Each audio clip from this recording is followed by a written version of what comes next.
이 방송 작가를 네. 어디서 하셨는지 좀 여쭤봐도 될까요? 네. 공중파 3사에서 다 했었고요. 제 좀 오래전부터 해서 KBS, MBC, SBS에서 예능과 또 그런 많은 또 다큐멘터리도 했고요. 그다음에 또 저희 때는 사실 예능 교양 구분이 그렇게까지 심하진 않았어요. 채널이 많이 없다 보니까. 그래서 교양과 예능 프로그램을 다각도로 왔다 갔다 한 멀티미디어 멀티형 작가로 활약하다가 몸이 좀 많이 안 좋아져서 살짝 일을 많이 줄였고요. 지금은 전업 작가로 활동 중입니다. 어느 순간에는 뭐 그리운 친구들도 오랜만에 그렇죠. 또 만날 수도 있고 뭐 친척들 만날 수도 있고 그렇게 예전에 알고 지내던 분들을 만날 기회가 있는데 그러면 오랜만에 만났으니까 뭐 막 엄청나게 할 얘기가 많을 거 아니에요.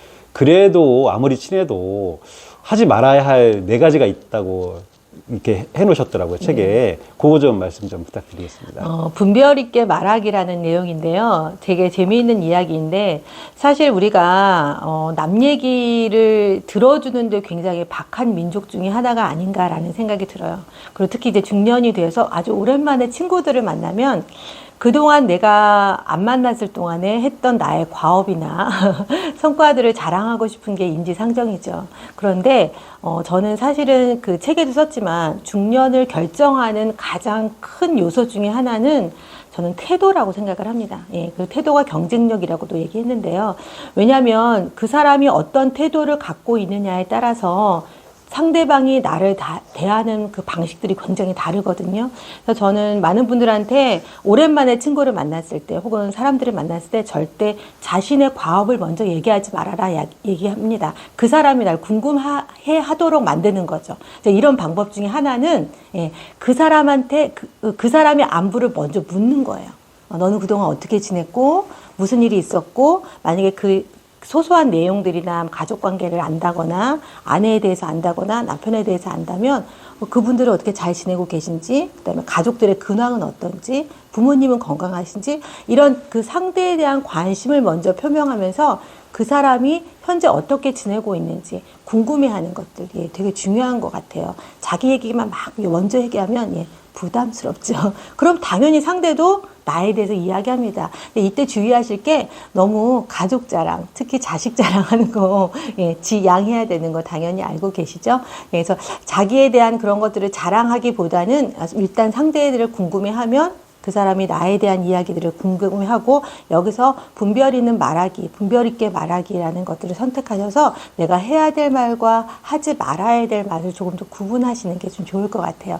첫 번째는 아까 말씀드린 것처럼 자식 자랑, 금물이고 두 번째 자기의 부에 대한 자랑은 또 금물인 것 같습니다.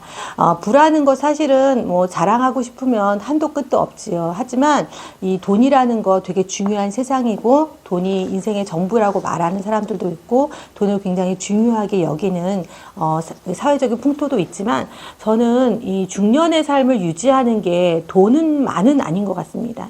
그래서 우리가 막 돈만 얘기하는 사람을 돈을 밝힌다라고 얘기하는데 지금 20, 30대는 그게 자랑이 되기도 하고 사실은 그런 것들이 그 사람의 성업이나 과업을 설명하는 큰 타이틀이 되기도 하지만 중년 이후에 돈으로만 자기를 설명하는 건 굉장히 뭐라고 할까요?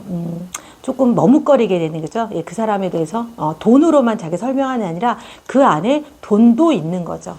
그래서 사실은 중년은 돈이라는 포지션이 50% 이하로 좌우되지 않나라는 생각이 들어요. 그래서 돈 자랑보다는 내가 지금 무엇을 하고 싶고 어떤 거에 관심이 있는지 그런 이야기들을 좀 먼저 하시는 게 되게 좋을 것 같아요. 나는 요즘 새롭게 예를 들어 뭐 운동에 좀 취미를 갖게 됐는데 너는 어떤 부분에 되게 취미를 갖고 있니? 어떤 운동을 좀 좋아하니? 이런 공통된 관심사를 통해서 이야기를 끌어내시고 그 다음에 그것에 대한 이야기를 하는 거죠.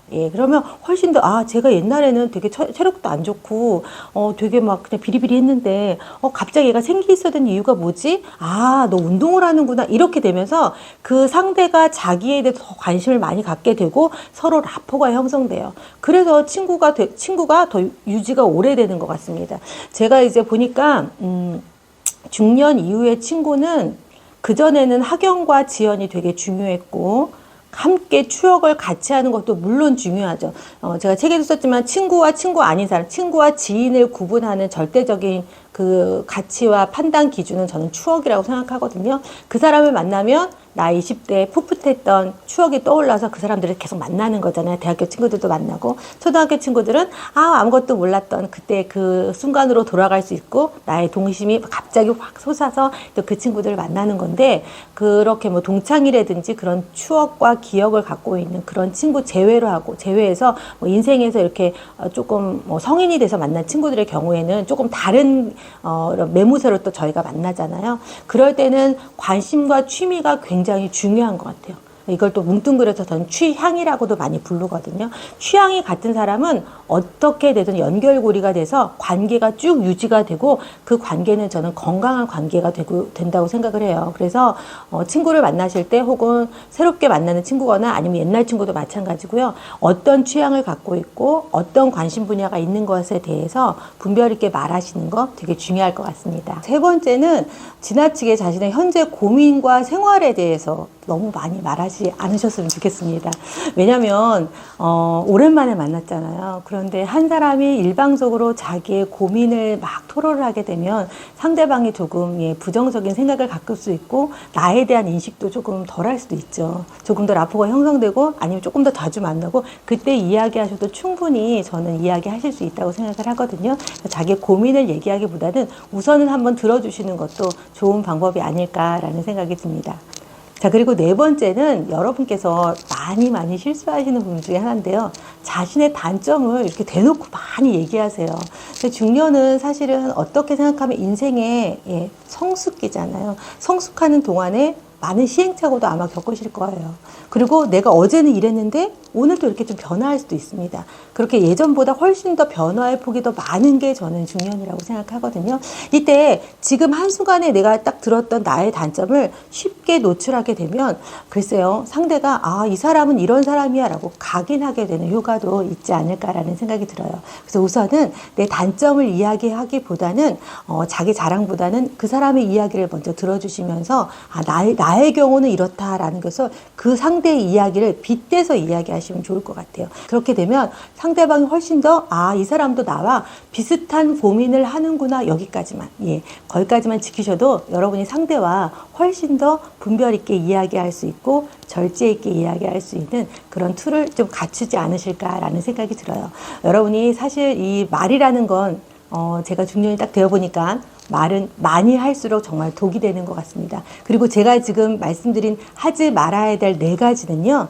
상대한테 얘기하지 마시고 그냥 혼자 글로 쓰세요. 충분히 글로 쓰시면서 이것을 내가 밖에 공개해도 되는지 안 되는지를 파악하는 것도 굉장히 중요합니다. 글쓰기가 좋은 효과 중에 하나가 바로 이런 거거든요. 한번 써보면 내 감정이 이렇게 한 10종 있었던 감정도 4, 5로 뚝뚝 내려갑니다. 그렇게 한번 해보시면 여러분이 어떤 것은 말해야 되고 어떤 것은 말하지 말아야 될지 그 구분하는 정확한 기준도 나만의 기준도 아마 만들지 않으실까라는 생각이 듭니다.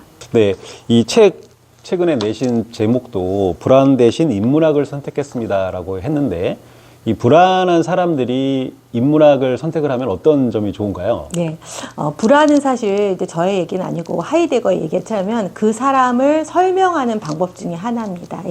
우리 인생에서 태어나서부터 죽을 때까지 불안하지 않는 순간이 일순간이라도 있을까라는 생각을 저는 가끔 하거든요. 매일매일 불안하잖아요. 오늘은 버스를 기다리는데 그게 제 시간에 올까? 뭐 이런 작은 불안에서부터, 그쵸. 마지막에는 뭐 제일 큰 불안은 내가 이 일을 정말 잘 해낼 수 있을까? 그리고 내가 오늘은 또 잘 살았을까? 여러 가지 정말 크고 작은 불안 중에 사는데요. 하이데거에 따르면 불안은 그래서 인간이 그냥 평생 살아가는 자기와 함께 있는 존재랍니다. 그래서 그것을 어떻게 하냐면 생각을 바꿔보는 거예요. 불안을 하다면 그 불안이 나를 설명하고 나를 표현하는 방법 중에 하나구나. 그리고 내가 이 부분에 대해서 불안감을 느끼구나. 그것을 빨리 아시는 게 굉장히 중요해요. 그게 자기를 알아가는 거거든요. 자기를 요즘에 본인을 좀 많이 알아야 된다. 자기를 사랑해야 된다. 뭐 이런 얘기 많이 하는데 도대체 나를 어떻게 사랑하는 거야? 이런 질문 되게 많이 하십니다. 어떻게 하는 우리는 배워본 적이 없잖아요. 어떻게 사랑하냐면요. 자기 불안을 먼저 캐치하는 거예요. 나는 약속 시간에 늦으면 굉장히 불안해하는 사람이다. 그럼 일찍 가시는 거예요. 굉장히 간단하죠. 나는 길 눈이 어두워. 그러면 내가 처음 가는 곳 낯선 장소에서는 저는 길로 굉장히 어둡거든요. 그래서 처음 가고 낯선 장소는 최소한 3시간 전에도 갑니다. 그래서 일단 동네도 한번 돌아다 보고 아 이런 동네구나라는 것들을 익숙하게 한 다음에 제가 만남의 장소로 가거나 그러거든요. 그렇게 자기가 불안해하는 여지들, 불안해하는 존재들, 그리고 불안한 요소들을 잘 파악하셔서 그걸 하나 둘 어떻게 해결할 수 있는지. 우리가 되게 웃긴 게 뭐냐면요, 불안해만 해요. 난 이게 불안해, 나 이게 힘들어. 그러면 대안을 마련하지 않습니다. 하이데거는 자기의 불안을 잘 정리를 해서 그 불안이 자기의 존재라는 것을 느끼고 그것들을 어떻게 해야 될지 자기를 밝히는 거, 그 현존재라고 어려운 말로 그러거든요. 그것까지 여러분은 하실 필요 없고, 아 내가 이런 부분에 대해서 불안해? 그럼 그런 것들을 안 불안하게 느끼는 방법들을 스스로 하나둘씩 마련해 나가는 거죠. 그러면서 불안을 조금씩 낮추는 거예요. 완벽하게 없앨 수는 없으니까요. 그러면서 나란 사람을 파악하는 거죠. 아 나는 이렇게 하면 내가 불안을 덜 느끼고 이렇게 하면 편안하고 안정된 느낌을 느낄 수 있구나. 그래서 이 불안이라는 게 관점을 살짝만 바꿨을 뿐인데 굉장히 부정적이었는데 굉장히 나를 표현하기도 하고 나를 드러내기도 하고 나를 사랑하는 방법 중에 하나가 되는 거예요. 굉장히 다른 시선과 관점으로 보게 되니까 완전히 부정적인 단어가 긍정적인 단어로 바뀌기도 하죠. 그래서 저는 사실 인문학 공부하면서 이 부분이 되게 좋았던 것 같아요. 왜냐하면 내가 그동안 실패라고 생각했는데 이게 실패가 아니라 경험이구나. 방구가 저한테 그렇게 얘기하더라고요. 너가 오늘 한 거는 실패가 아니라 그냥 성공으로 가기 위한 작은 실수라고. 그러니까 나 그동안 이렇게 많이 실패했는데 맞아. 그건 진짜 실패가 아니라 내가 그냥 어떤 경험을 하나 했고 그 경험 중에 조금 아픈 경험이야. 이러니까 마음이 너무너무 편해지고, 저는 사실 이번에 이제 축구를 하게 되면서 50의 나이에 무슨 축구고 제가 뭐 그전부터 운동을 많이 했고 이런 사람도 아니고 정말 겨우 숨쉬기 운동하고 걷기만 했던 사람이거든요. 축구를 하면서 굉장히 두려웠지만 이것도 한번 내가 해봐, 이것도 한번 해봐라고 생각한 이유는 그냥 뭐 하다가 잘 못하면 그만두면 되지. 왜냐하면 저희는 이제 와서 제가 무슨 국가대표를 할 것도 아니고 뭔가 하는 것도 아니고 그냥 취미를 위해서 하고 제 건강을 위해서 하는 거잖아요. 그렇기 때문에 여러분들도 그렇게 생각하시면 좋을 것 같아요. 그래서 인문학을 공부하는 이유는 그런 것 같아요. 자기의 삶에 대해서 좀 알고, 그리고 우리가 왜 꼭 중년에 인문학을 공부해야 되냐면 20, 30대들이 인문학을 공부하는 것도 물론 의미가 있지요. 하지만 그런 이야기들이 와닿지가 않습니다. 저도 예전에 소로 월든 읽었을 때, 그래, 좋아. 코스모스 읽었을 때, 재밌어. 라고 생각은 했지만, 그 모든 글자와 하나하나의 문맥들이 저한테 와닿진 않았던 것 같아요. 그런데 지금 좀 나이가 들어서 여러 경험치를 갖고 그 책들을 읽으니까 훨씬 더 그 책에서 이야기하고자 하는 것이 무엇인지 많이 와닿기도 하고 그것이 제 삶에 잘 녹아들기도 하는 것 같아요. 그래서 저는 막 많이 불안해 하시는 대신에 그냥 내 불안거리 중에 하나를 다룬 책을 읽어보시는 거, 그게 아마 인문학을 처음 시작하는 방법이 아닐까라는 생각이 들어요. 그래서 먼저 어떻게 하시면요, 서점에 한번 가세요. 제발 좀 가세요.